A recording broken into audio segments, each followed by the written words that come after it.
Hey, what's up, guys? This is Jazz Programmer. This is my first video, so bear with me. This will be unscripted. There will be no edits. I'm gonna go all the way through. So if I mess up, I apologize in advance. And yeah, please let me know how I do in the comments below. And if it's something that I find encouraging, overall, most of the comments, then I may continue to do this. So if it goes really well, then you will hear a lot more from me. So, anyways, the reason why I wanted to make this video is because, when I started out programming, and I would say I've been programming for about 6 years now, when I started out programming, I really wish there was somebody out there that could simply explain JavaScript concepts to me like I was 5 years old. That's it. When you watch most videos for like any topic in JavaScript, whether it's a closure or recursion, it's a really complicated example, extremely complicated. I mean, you're using Fibonacci sequences for recursion, like it's ridiculous. For really, and it's a lot of tech jargon. People just try to do too much, and we're not gonna do that. Today we're gonna keep it real simple and give you a basic example. And I think the most important thing that you'll take from this is that when you're learning something, it's not about memorizing. Don't try to memorize code. Just try to remember the concept and why and what real world scenario. If you understand in what real world scenario you would use this, you will understand concepts a lot more better and easier. So basically, and there's a few people out there that explain things like you're 5 years old. Now, and I'm a fan of like Net Ninja. He does that pretty well. Please check out Net Ninja.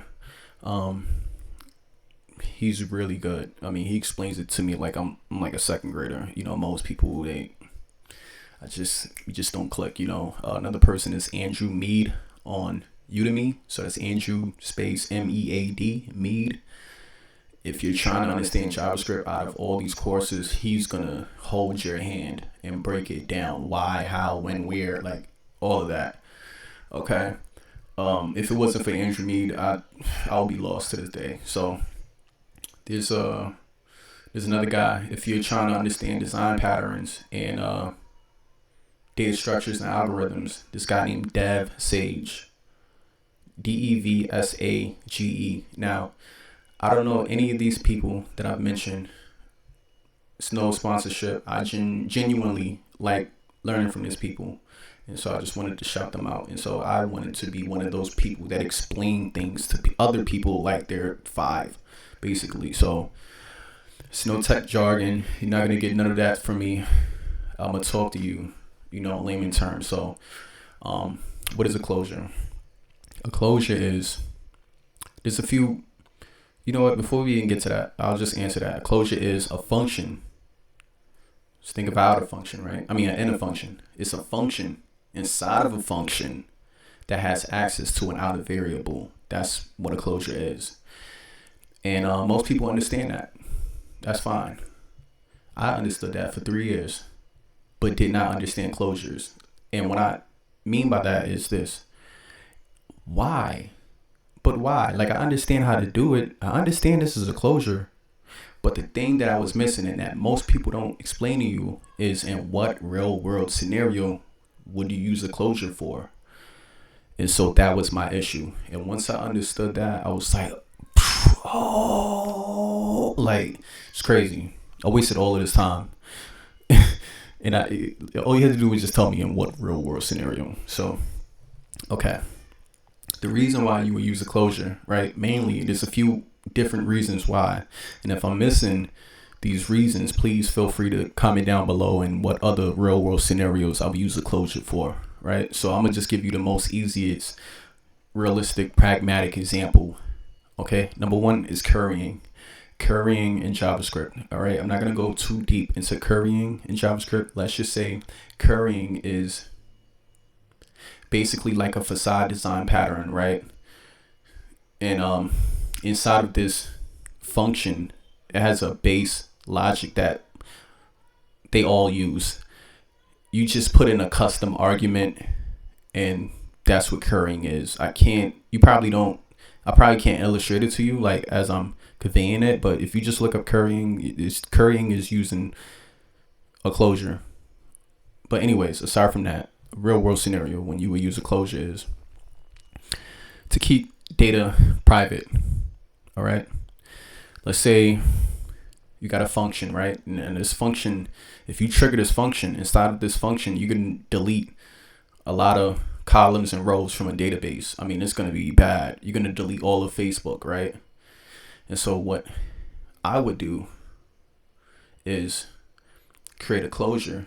So I would make it more difficult for a novice beginner or somebody who isn't well versed in my code base to prevent them from calling that function. All right. Let's just say you have you're working on a large team, and on one file, typically sometimes, you'll work solo, and then sometimes you'll be provided almost the same ticket to where you have to write code on the same file. Maybe 3 developers are sharing one same file, right? It's a lot going on.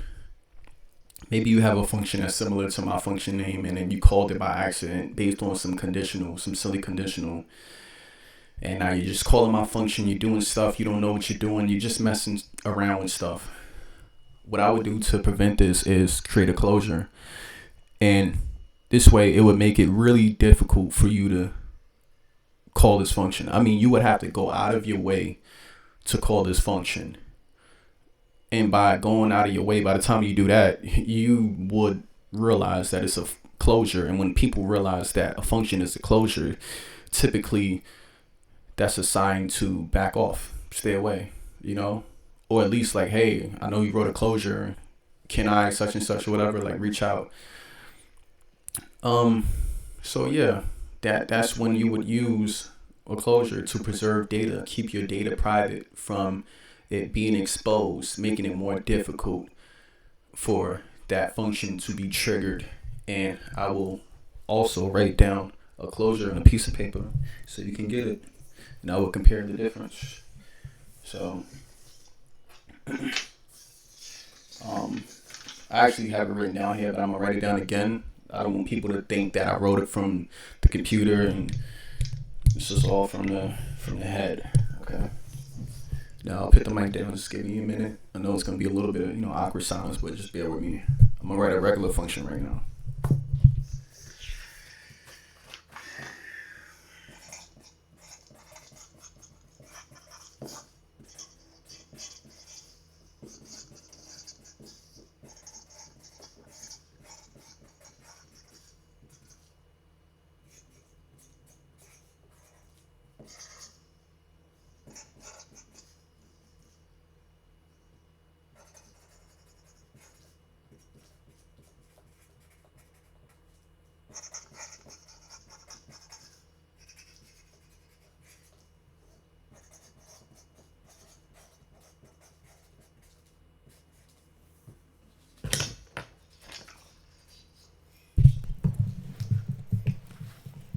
Okay.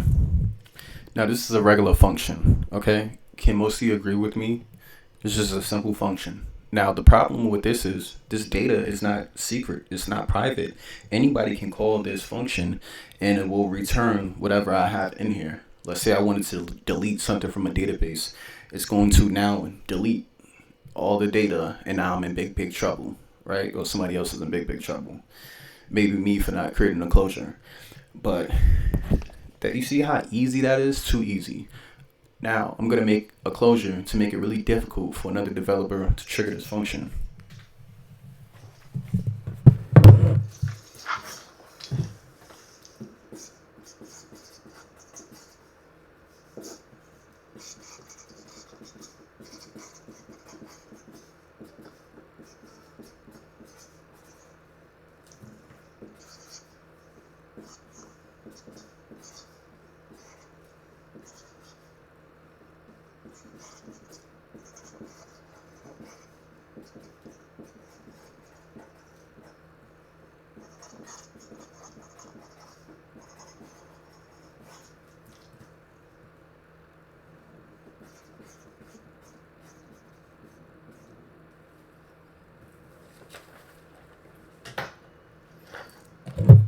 Okay, so this is a closure right here.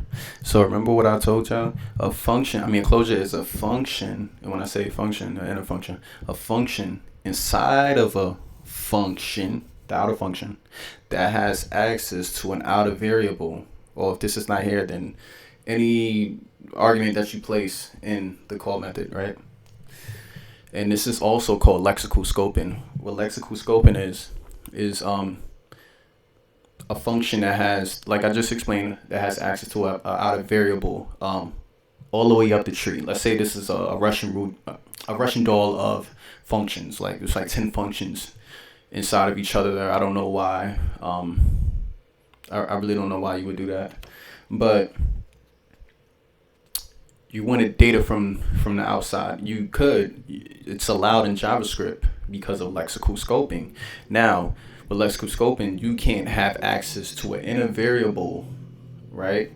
At all. In this case, that's why the closure works. You can't have access deep down, but only access all the way up outer. So, let's say you tried a novice programmer in my code base try to call this function, right, and delete everything off the face of the earth. Just wanted to try to delete it. It would not work. Even if you console log this, you would not see what this variable is. You would see the variable name, but you wouldn't know what's in that variable at all. It would just show you an empty function. And if you had like an old version of Chrome and you did console.dir and you place secret inside, it would tell you down below in the prototype that it's a closure. I don't know if it still does that though, but yeah.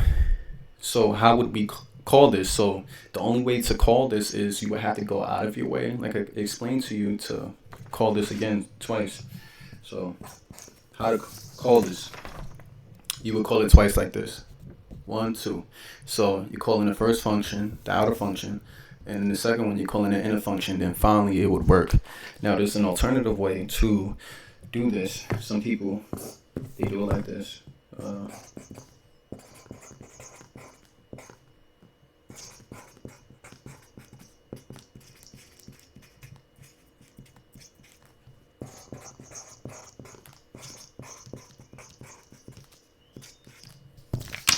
And then what they'll do is they'll store the outer variable inside of a variable, and they'll call that variable. And so it would technically call twice, just like this. So you're calling the first function, then you're calling the outer function. Okay? Well, yeah, basically. I don't know if you guys saw that, but